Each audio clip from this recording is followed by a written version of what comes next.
This is Visit Pro 3 channel. In today's video, I will show you how to delete Snapchat story. Before we get started, don't forget to subscribe and turn on the notification to keep you updated about this channel. So, let's go.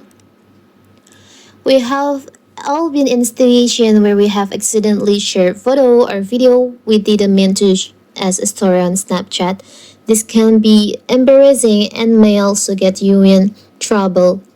You'd likely want to rush to remove it as quickly as possible. But if you don't know how to do it, then in this video I will show you how to do it.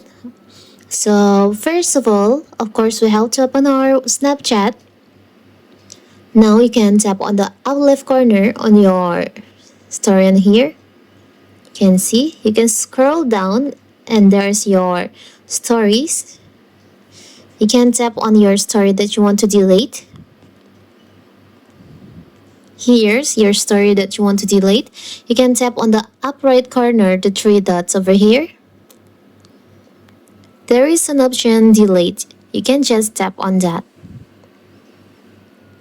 You and your friends won't be able to see the snap anymore if you delete this. Now you can just tap on delete. So the story has been removed from your story list. It's so simple, right?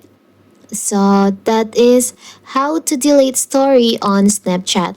Don't forget to like and subscribe and turn on the notification to keep you updated about this channel. Thank you and see you!